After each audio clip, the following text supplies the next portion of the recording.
just give a brief introduction to who you are and what you do, and maybe why you do it, if that's possible. It doesn't even need to be that long, but just give a brief introduction, and we'll just get into...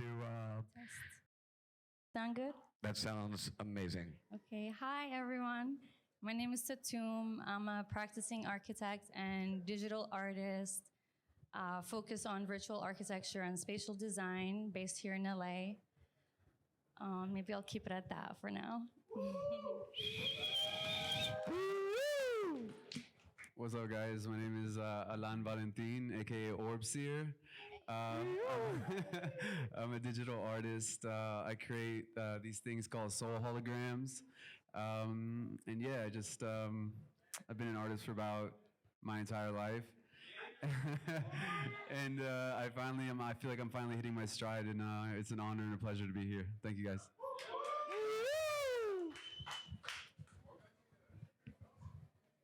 I really should be in my pajamas with my cat right now. A little bit closer, Trish. Yeah. Okay. Hi, I'm Trish. I know just enough to get us all into trouble. I love learning about the metaverse and the future. And as soon as you all get really excited about things, I can think of all the problems that are going to take us down a road to hell. And I like to talk about those too. So yeah, thanks for having me. Thank you for being here. Hi, everyone. Oh. It's all good. I'm CREATRESS, ismora. I'm a multidisciplinary artist. Primarily, I'm a VR performance artist. So I've built a few little things in crypto voxels, nothing like ORBSEER or SATTOM, but yeah, I love the space and why I do it. I've always wanted to be an artist since I was a little girl, and here I am trying my best. So that's why I do it. All right. So I'm fried. This is like 3 days, and I've done like 6 events, and I've DJ'd 5 parties, and yeah. So I'm gonna use this little guide that I created for myself. So this panel I called A Whole New World, Thinking Outside or Building Outside of the Box, because all of you in my mind are world builders. You're building outside of the box, you're thinking outside of the box, whether that box is a casket or a cubicle or this room or whatever it may be. I know it's a little dark, right? But you know, Facebook changed its name to Meta. I think that was a very negligent and socially irresponsible thing, because that had sent tons and tons of people into discovering and checking out what metaverses are, which is basically a virtual environment or a virtual world living digitally online. That's essentially it, much like a online game. But the reason I say that it was irresponsible is the fact that there's a lack of financial literacy, there's a lack of resources and tools for education and empowerment, and there's a lack of knowledge base. So everybody's left blind to explore where they can fall susceptible to losing money and bumping their head many, many, many times.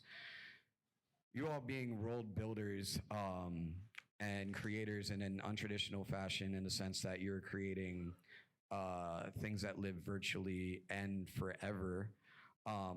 What does building for posterity look like to you? You know, everything is by design, including that door. Everything's by design. The labels, the projection I put here, the visuals, all of that. All of you are building things for the future and building things for forever. And I'd be curious of what that looks like, because obviously you're building with the bigger picture. You have an end goal. And I think that's what's keeping you centered. So whoever wants to take it can. I know that's kind of a... Did you say Facebook? I unfortunately said the F word. I'm gonna take it because everybody knows that that's my trigger word right there. God. So yeah. I think that the future, I really feel like we're building the future, right? For all of us in these spaces we're gonna be living in. And most days I'm really excited about, you know, what that can be, what it can become, what it can do for people. And then someone says Facebook, and I think of what Facebook has already done. And they're going to make things cheaper, more convenient, easier to access, and they will destroy the world.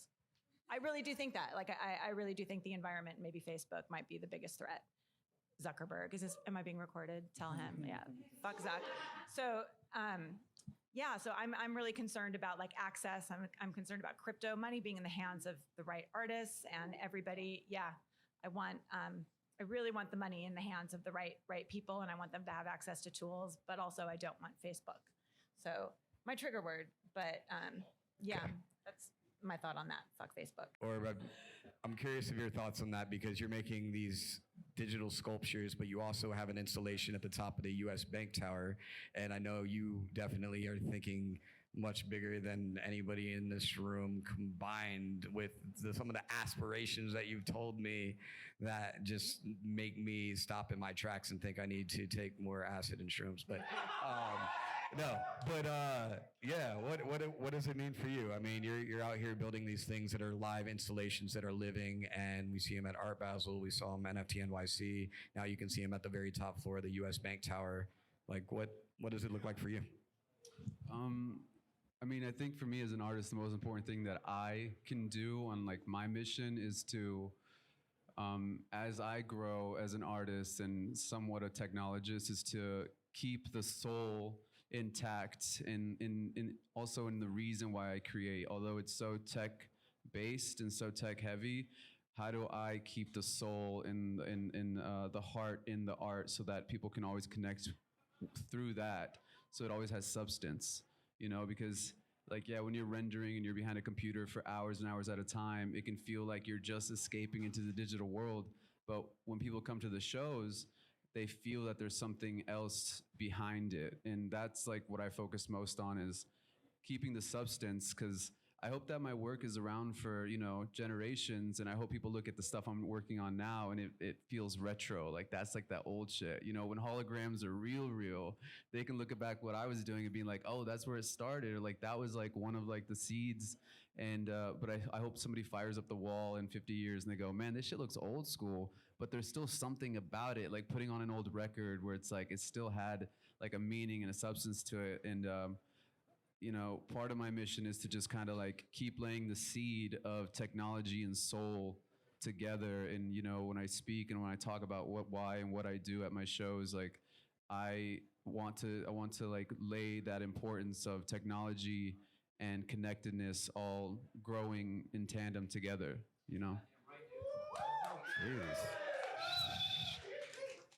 CREATRESS, I want to pass it to you, because you're doing virtual shows with, like, I don't even know how to describe it. It's really like, I feel like it can belong in the Philharmonic Theater, Sydney Opera House, Coachella, but like virtual Coachella, I don't know how to describe it. So what does it look like for you? How are you building, you know? Thank you. Yeah, so I guess just for anyone who doesn't know, the VR performance that I do, what it entails is I put on my my headset, my VR headset, and I create a virtual sculpture, a 3D sculpture in front of audiences. So if I were doing it here, I'd have it on, I'd be sculpting, and you could see it being projected in real time behind me. Afterwards, I take 3D sculpture and mint it as an NFT. These sculptures can live in, you know, what we call metaverses, any of them really. And yeah, I think what I like to do is actually create the sculpture and then bring it into AR. So I could right now take my phone out, bring one of my sculptures in here and take a picture of it in front of all of you. So mixed reality, right? I think to your question for posterity, what I'd really like to do is when I get my chops on like world building, like ORBSEER and SATTOM here, I'd like to create something like Teotihuacan, which is, you know, where the Aztecs were, and, you know, a lot of my ancestors, assuming they were there. So I'd like to do a recreation of that, and I'd like to have like the Olmec and the Inca, all of the cultures basically represented in the metaverse, so that people who are like me, who've been separated from their indigenous roots and, you know, thought of themselves as Mexican their whole life, can actually go back and visit these places virtually. Because I've actually been to the pyramids, and it's just an unbelievable experience. But for someone who can't make the trek all the way there, I think that would be really, really powerful. So once I've got the skills, I'd like to work on that for posterity. What you said that's really great is like, so one of the things that really excites me about world building and metaverse building, in my opinion, is the fact that if you dream it, it can exist. And if it existed before, it can be recreated. So if there is, say, I don't know, a monument or something that you really, really passionately cared about. I mean, think about what's happening in Ukraine, right? Any structure, any sculpture, anything that people had some form of significant sentimental value around can literally be created and live forever in your pocket and be shown to others and be sent as quick as a text message or email for others to experience through your eyes with your memory, which is a beautiful thing, especially when you think about different languages and scribes and historic. So I love that answer.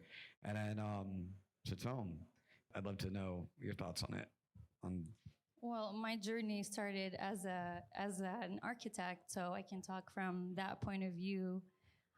What really excites me about Metaverse is the idea of borderless design and being able to create without the constraints that I have to abide by designing a physical building, like, you know, zoning laws and fire code and all that fun stuff. But at the same time, I like to stay rooted in reality to an extent, even though that's not necessary. Like, for example, in a virtual space or in a metaverse, we don't need to be sheltered from anything.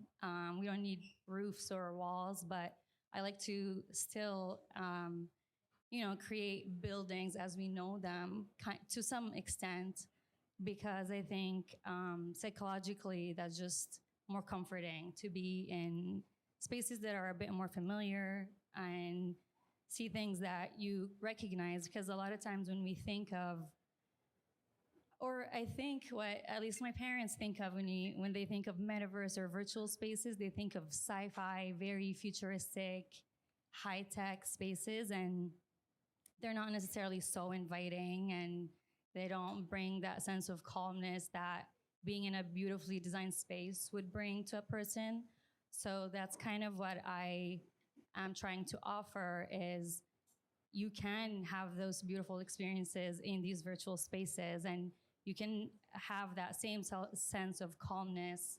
And I do that through, again, being somewhat rooted in reality, but also incorporating a lot of natural elements, because and I think that maybe came from my background in architecture and healthcare design in particular, that having that visual connection to nature, not necessarily a physical one, has healing properties. So I like to incorporate, if anyone's familiar with my work, a lot of water in my spaces. And that's just something that brings me peace. And that's what I like to communicate to, hopefully, the users or viewers.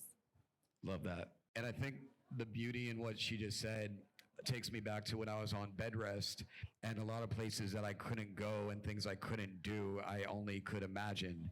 And so there's a level of accessibility that comes with the design, especially in metaverse designs and the Oculus and so on and so forth, that allow people to experience things that, you know, sometimes they won't in their entire life, such as travel, such as looking deeply into different types of elements that you might know more about from special rocks and plants and more.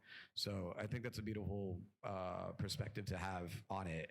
What would you say is a good use case, or you know, a JV or an example of a metaverse being tangible or having crossover to IRL? Are there any great use cases that you see for this technology being utilized that can revolutionize or change or alter the way that we do things today?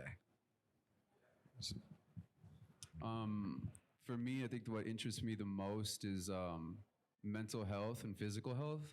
Like, how do you utilize metaverse and technologies to like get people to optimize people's, like, you know, brain patterns, habits? Like, how do you get people to heal themselves through technology? I've had this idea that I'm going to start testing hopefully this year. Because like, for most of you that don't know what I do, I create like stereoscopic holographic pieces of art on this massive 70-foot 3D LED wall. and it's about a 15-minute show, and the response that I get from people is that it does something to you. Like, you feel a certain type of way. And what I want to do with this is I want to like start working with like tech companies, wearable companies, where we can meter people at the show, heart rate, biofeedback, brain, whatever it is. Like, how do we input that data, optimize it, figure out how it's affecting people, and then just keep refining the art to better heal and better give people that, whoa, deja vu, whoa. What? Yeah, it hit me hard. Getting trippy. It was everything, yeah.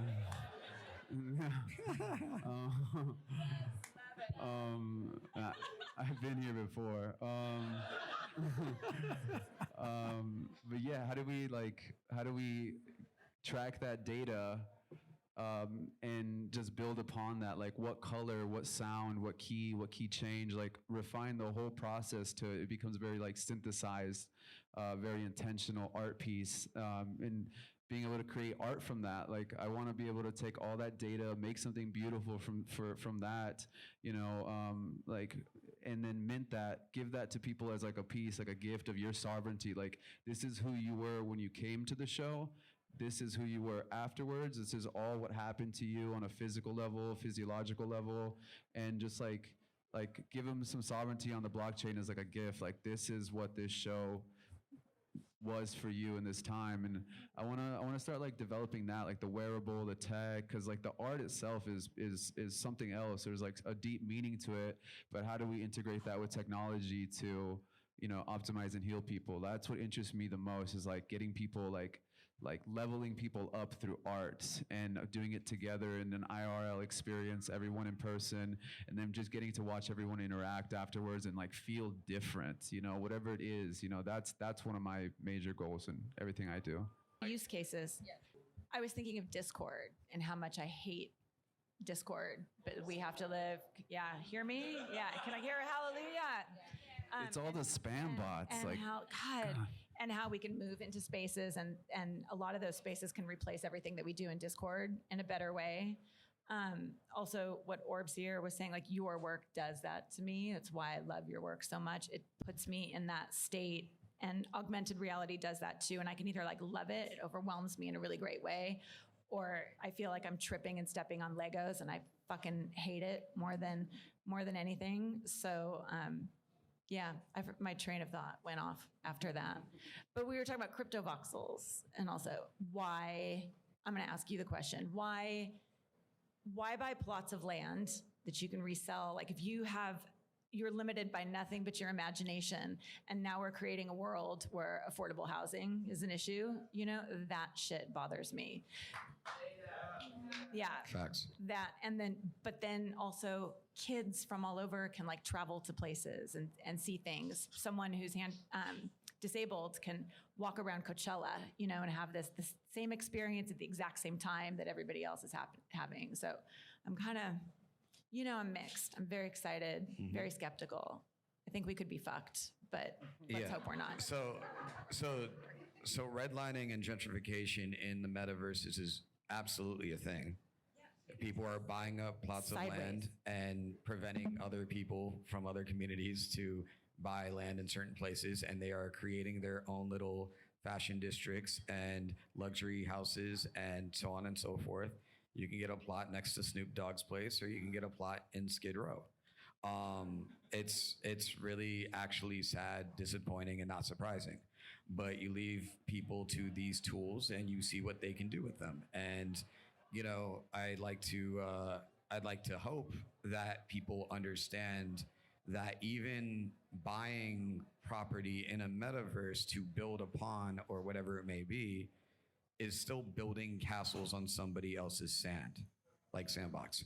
But if you're building castles on somebody else's sand, and the same goes for Facebook and Twitter and Discord and WhatsApp and Telegram and Snapchat and TikTok and more, then you have no ownership of that.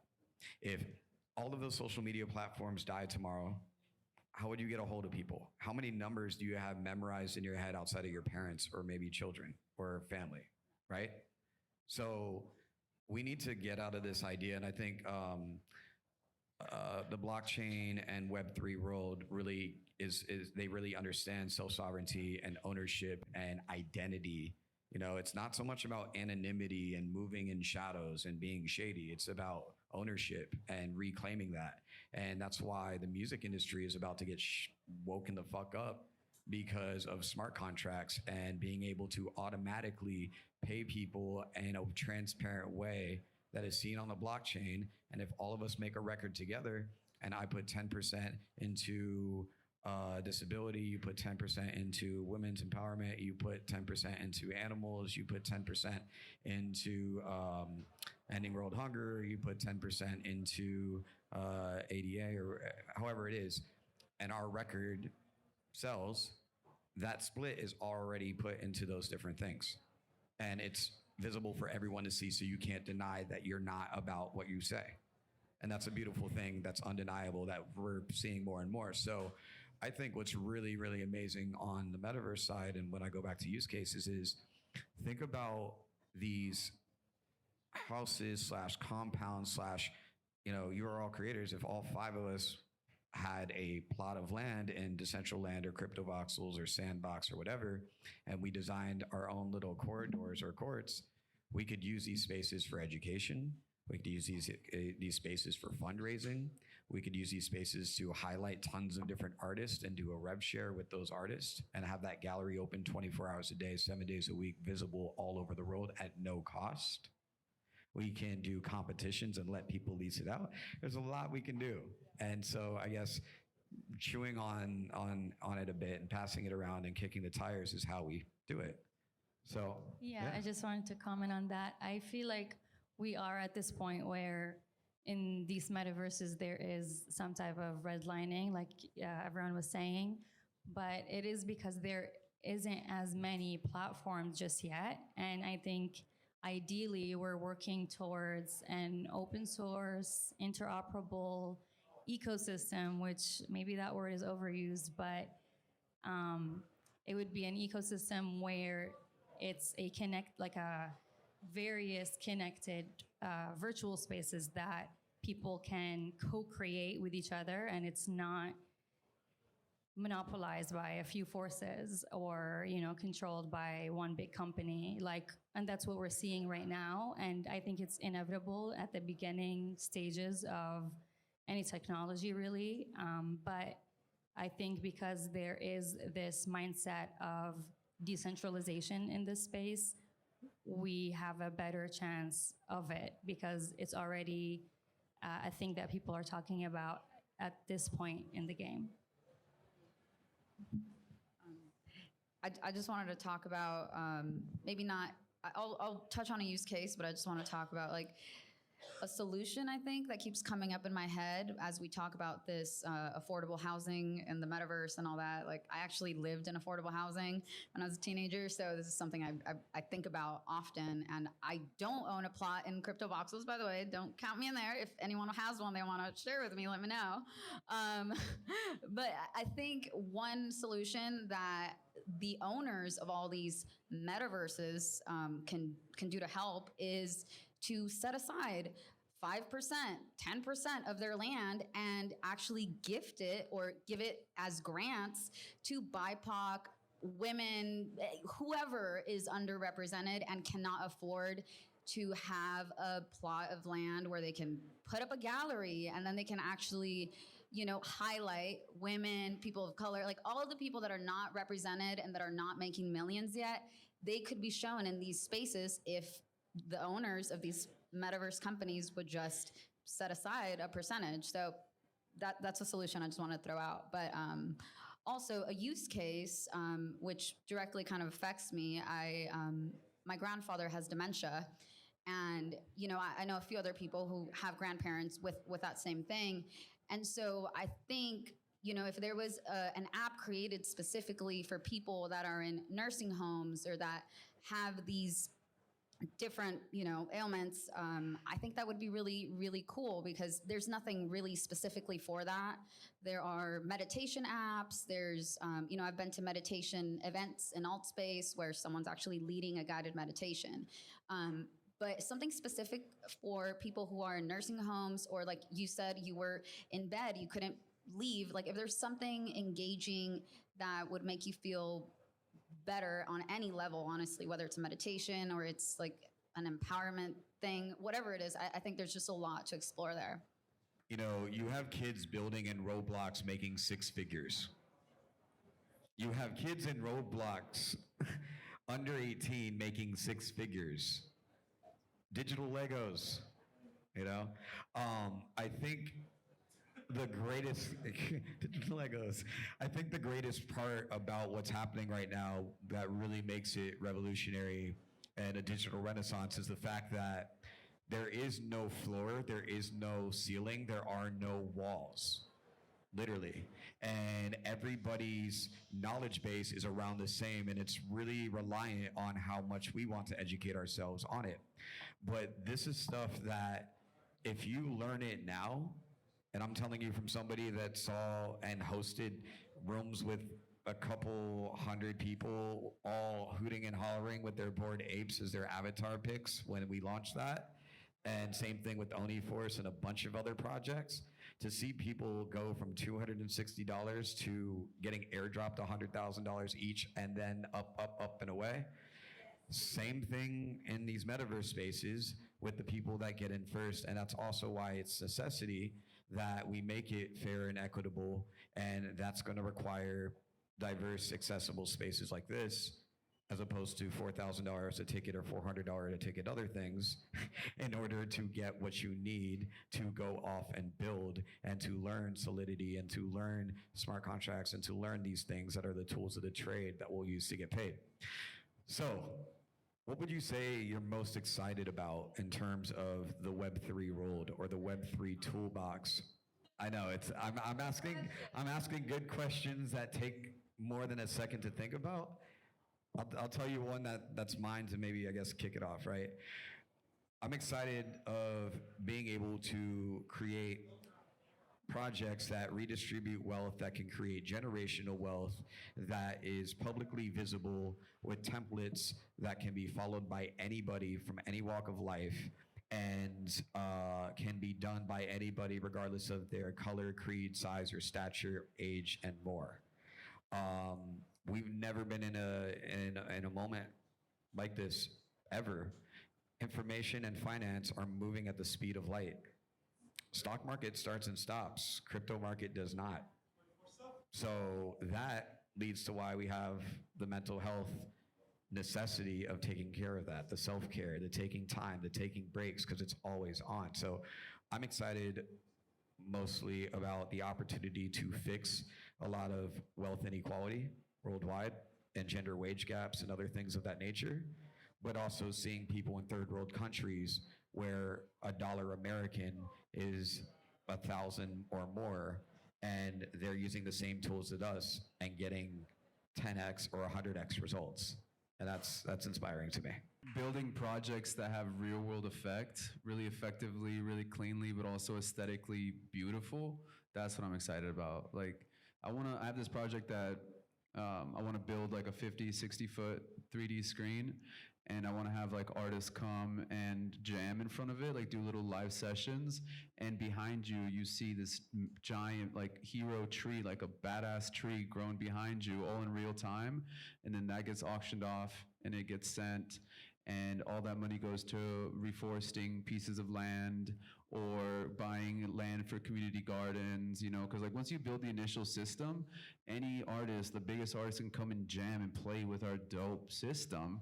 And then, you know, you could live stream it, you could shoot it in AR so that people can put on the AR glasses and be in the zone where they're actually playing with their pianos, their drums, you know, like as the kick drum is going, the bark is growing and the root is growing, and then you play the keys, it changes the colors of the leaves and just makes something that's really beautiful. Like build a system that creates really beautiful things organically every time, but then that goes to actually healing the earth. Like projects like that fascinate me.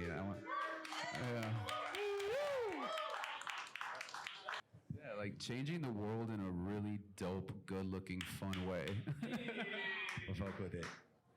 Anyone else? I I just imagine a little bit about what it's going to be like after I die. I think a lot about after I die, like the things I do, sort of the people I support, like when I die, how we're going to be judged, that everything is transparent now and what we're doing. So the exciting part is generational wealth and the money that artists are making, all of the possibilities, the beautiful art, and I feel like we're sort of creating this artist-led future, which is really beautiful. But I always bring it down. I'm very worried too about, I'm very worried about like the projects, these PFP projects that feel like 1% again, like 1% of, you know, our community is taking like a ton of crypto, and how that's going to play out. And how also we're going to be judged now that everybody will be able to look back and see what's in our wallets and what we bought and what we sold, what we hid. I'm so jealous of those like investigators. I have like that true crime podcast thing in my head. Like people are going to, you know, be uncovered. I'm super excited about that. But I don't know. I'm equally like excited and a little pessimistic. And I always just bring it back to my pessimism because I don't want people to get, you got to get excited and inspired, but you also should be very, very worried. Like, you know, right? Because the technology is intense and moving fast. And there's a lot of repercussions to that. That makes any sense? That makes a lot of sense. And jokingly with Flostradamus not too long ago, I bought the domain earn to earn, because there's like these play to earn games and build to earn and whatever, right? A little morbid. But I was like, what about, like, what happens to my digital twin, my digital assets, my digital life, right? What happens to my metaverse homes, right? What happens to my artwork that lives on the blockchain that's still generating revenue in perpetuity forever? What happens in that? Because we've not had that question asked because we've not had an opportunity for that.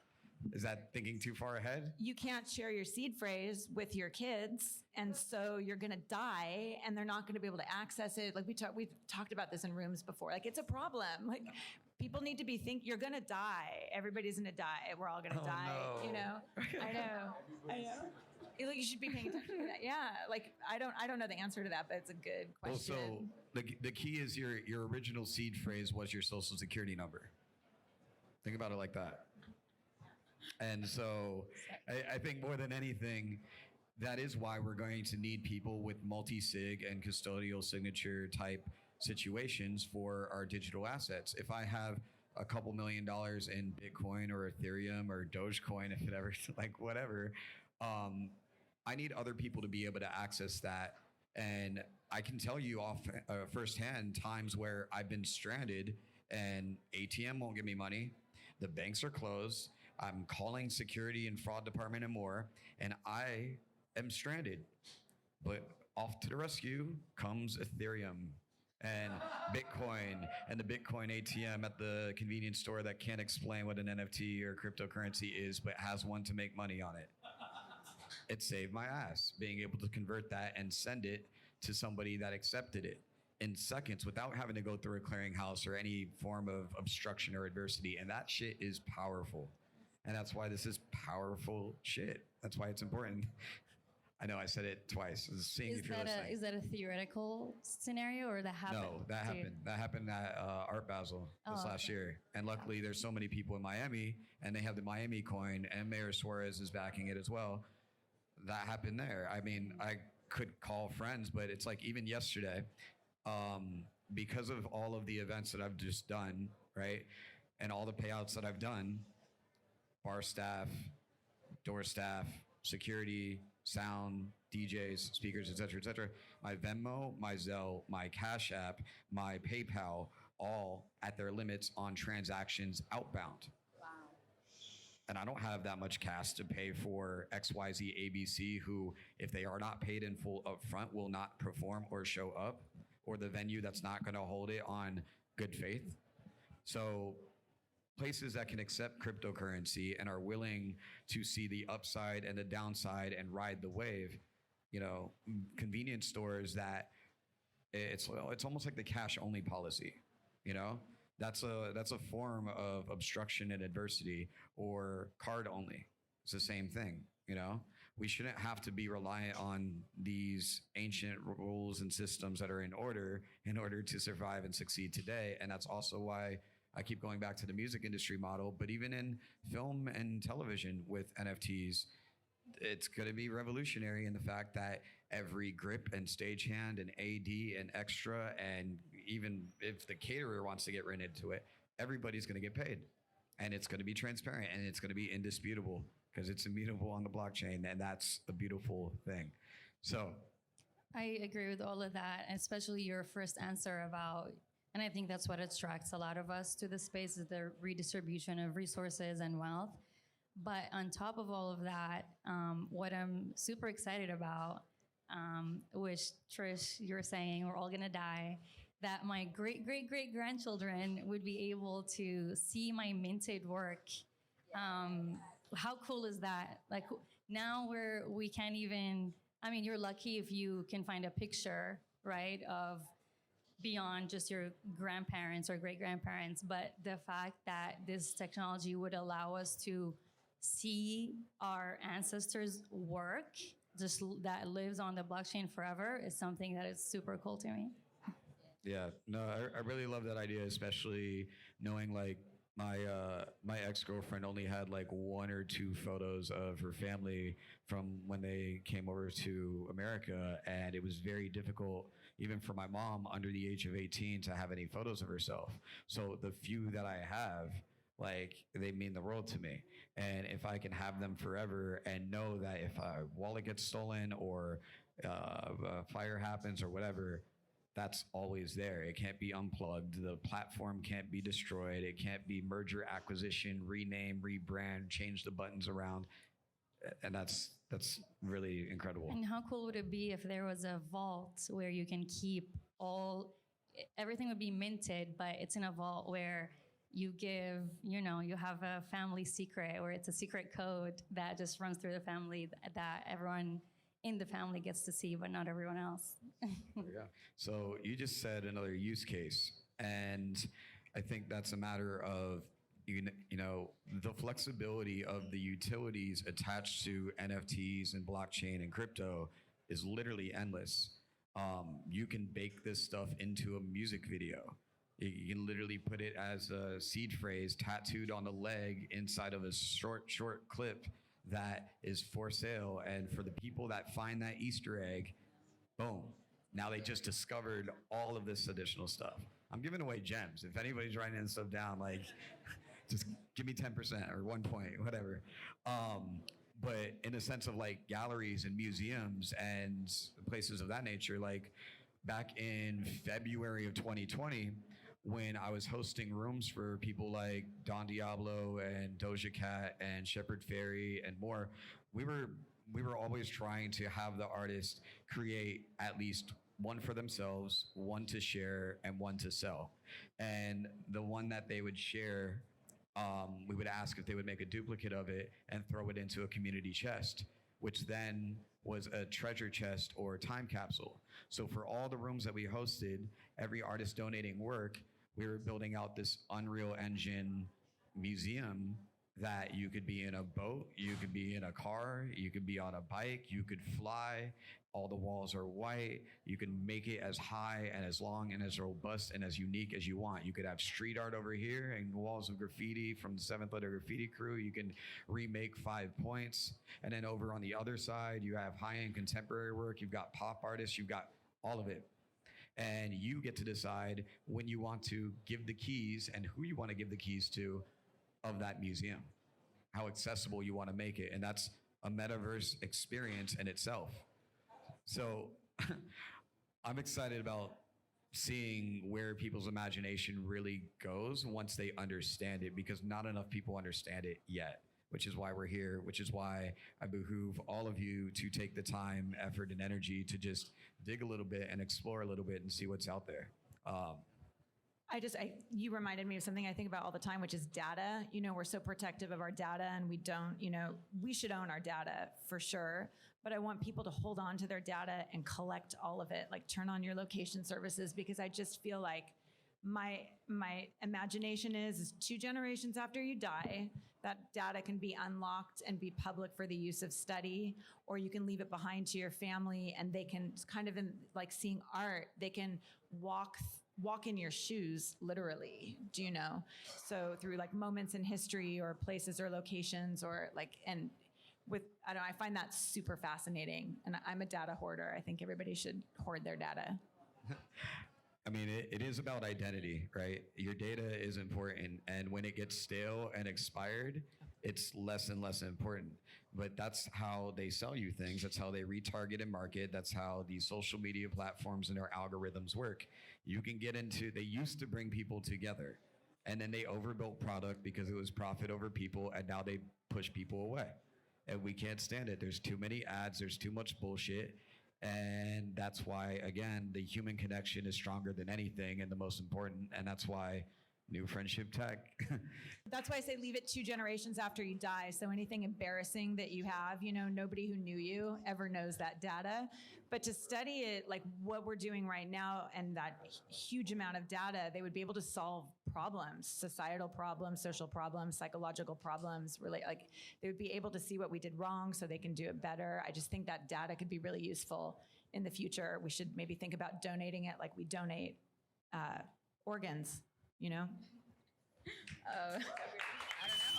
That could work. So Trish brought something up that I think is pretty interesting, and SATTOM too. She talked about, you know, her descendants being able to see her artwork. And for me, when I was 10 years old, I went to a museum in Mexico, and I found out that my great-grandfather, who at the time I had no idea actually was an artist as well, he went around and collected butterflies and made incredible butterfly frames and taxidermy, all sorts of stuff. He actually left his collection to a museum in Mexico, and I had no idea until I was 10 years old and I was walking through it. So to me, the idea of my descendants being able to see my art, kind of like how I saw my great-grandfather's art, is incredible. But if he hadn't left it to a museum, I would have never seen it. There wouldn't have been that preservation. And I think of all the artists who may have been even in my own family who didn't have the opportunity to leave their work behind. Like if I could see what they were doing, I just think that would be absolutely incredible. You know, I have a child, so I've thought about this. He kind of already knows that all my NFTs will be his NFTs one day. And, you know, that is definitely something that I think about. And I think it's completely just like probably the most exciting thing is that maybe before you could be an artist and you could make a living from it, but it might not, it didn't mean that your descendants would be able to hold on to your work when you passed on, or that they would even be able to gain anything from it. So if I die, when I die, I know that all the work that I've minted will pass on, at least some of them, to my son, who can use it for whatever he chooses to do in the future, and then his children. And that is the most exciting part to me as a parent and just as an artist too, that my art will live on and that my descendants will be the ones that will be able to be in control of that because I'm going to set it up that way. So, yeah. Yeah, I'd love just one closing statement from all of you that you feel is one of the most valuable things you've learned in this journey of the Web3 space as of now. My closing statement, that what we're going through is the natural evolution of technology. So to any skeptics or people who are still on the fence, I say you might as well ride the wave because it's happening. There's a lot of valid concerns. There's always going to be with new technologies. But as people in the forefront and everyone else, we should be diligent, and there's always going to be social responsibility. So we're not abandoning that. And don't rush things. I mean, this is one of the first things that Eric said, take your time. At first, it can get overwhelming because there's a lot happening at a very fast pace, but don't let that discourage you and just get into it. Fuck yeah, goddamn right. I second that. Yeah, kind of echoing what SATTOM said. If you feel like you're late to the game, or whether it's Web3, NFTs, or even just creativity at all, your art, whatever it is you're here to express, don't let that stop you, because things of quality do not fear time. So just find out what it is and pursue it wholeheartedly. That's it. And let it rip.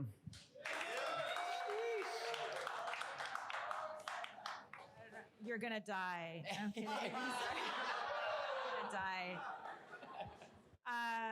I've learned that people are still people, and we're still the same, and that this is a really big fat test, seeing money being transferred into the hands of a lot of people who haven't had it before, and what that's gonna make the future look like. And I would just say, don't forget where you came from, don't forget your values.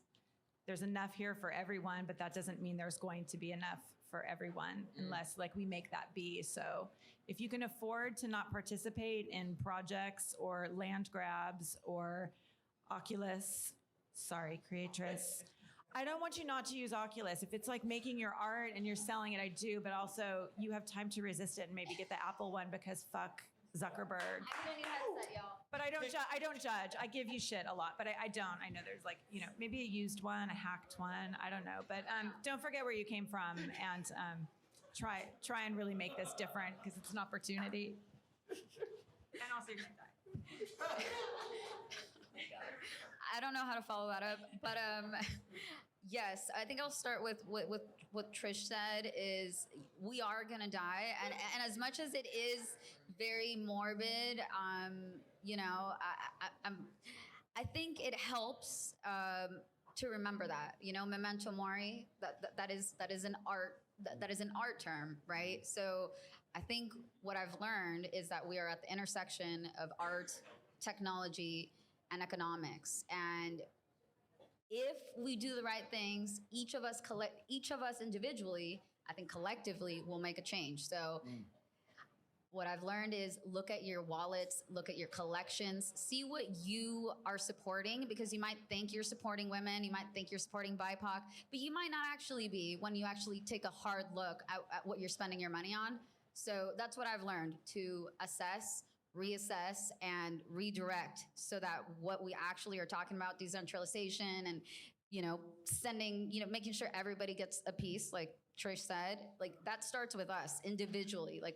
Who are you collecting every day? And are they already making it? Are you making safe investments, or are you actually supporting artists? I think that's the main thing.